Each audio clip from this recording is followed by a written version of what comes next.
From crackly early broadcasts to digital streams, radio has survived it all over the years. Cinema, TV, cassettes, CDs, the iPod, streaming services, and many others have posed a challenge to radio. And yet, here we are, still tuning in our millions. But how did radio continue to thrive throughout these changes? Let's rewind.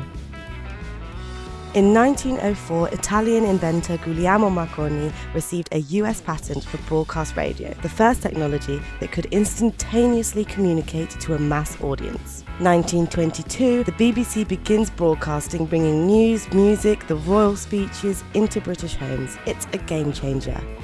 By merely tuning in your set to receive the same number of vibrations as a particular station is broadcasting. But then, along comes cinema.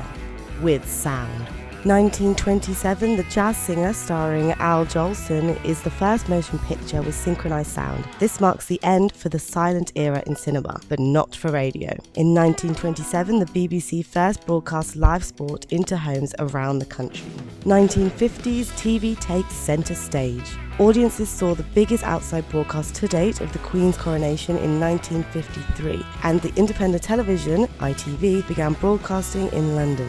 While families were glued to their screens, radio remained a daily habit, perfect for kitchens, cars, and late-night listeners. This is Radio Caroline on 199 meters. 1960s, pirate radio stations like Radio Caroline beam, rock, and pop straight to young audiences, breaking the BBC's monopoly. Pop, dance, and alt music finally gets legal airwaves. Kiss FM started as a pirate radio station in 1985, but became the UK's first legal black and dance music specialist radio station in 1990.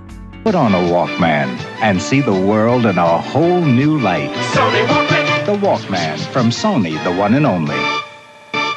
1970s to 80s, the Walkman lets you take music anywhere. Mixtapes let you be your own DJ. So does radio still have a role? Yes.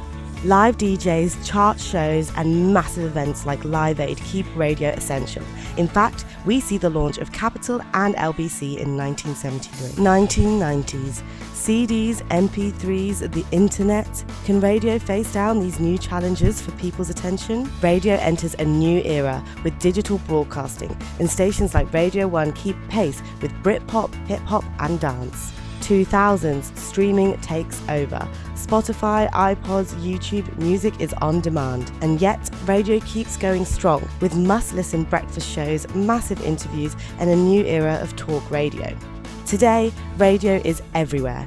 According to latest Radar Radio stats, live radio reaches over 50 million listeners each week at the end of 2024. There are around 1,000 Ofcom licensed radio services broadcast to the UK. We have also launched small-scale DAB radio multiplex licenses to allow grassroots community services, specialist music stations, and services aimed at minority groups and other underserved audiences to take to the digital airwaves. Whether it's DAB, smart speakers, or on your phone, we still crave that live experience, that familiar voice keeping us company.